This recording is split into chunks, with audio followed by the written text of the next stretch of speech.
Hivi karibuni kumejitokeza tabia ya baadhi ya watu na mashabiki wao watuhumu watu wengine kuwa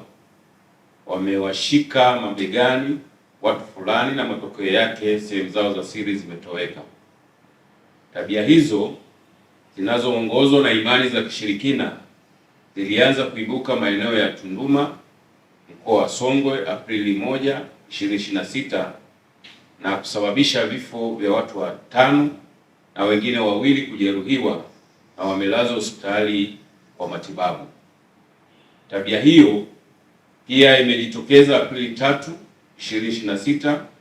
huko Makongolos na mtaa wa Maendeleo jijini Mbeya, ambapo watu 2 walishambuliwa na kujeruhiwa na hivi sasa wanaendelea na matibabu hospitalini. Aidha, matukio kama hayo yametokea eneo la Kimara Mwisho na Mbezi Shule jijini Dar es Salaam Aprili 3, 2024 majira ya jioni, ambapo watu 2 wanaume nao walituhumiwa kuwa wamewagusa watu mabegani na matokeo yake sehemu zao za siri zikatoweka. Leo Aprili 4, 2026 katika jiji la Mbeya kumejitokeza tena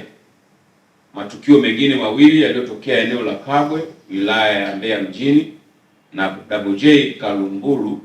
wilaya ya Kyela, ambapo watu 2 wamejeruhiwa kwa tuhuma hizo hizo za uzushi, ambapo mmoja wa anayedai kufanyiwa hivyo alipofanyiwa uchunguzi na madaktari sehemu zake zilikutwa zipo na hazina tatizo lolote.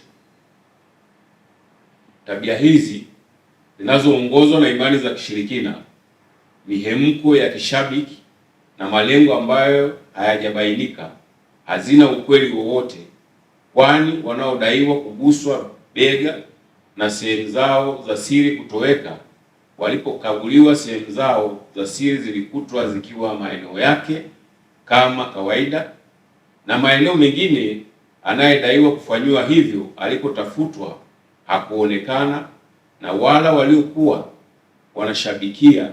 na kuwa wazungumzaji wakuu wakielezea uzushi huo walipotakiwa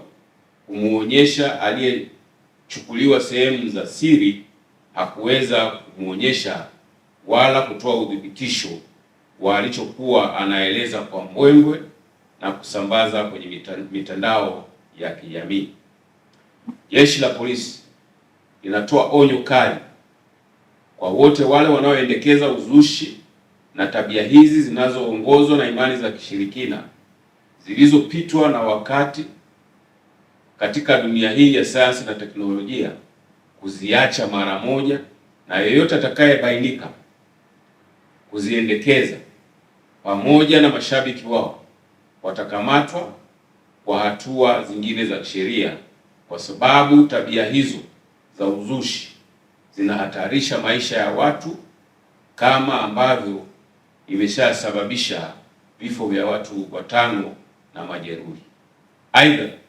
Jeshi la Polisi linaendelea kuchunguza walioandaa na kuzusha uvumi huu ni akina nani na malengo yao ni nini.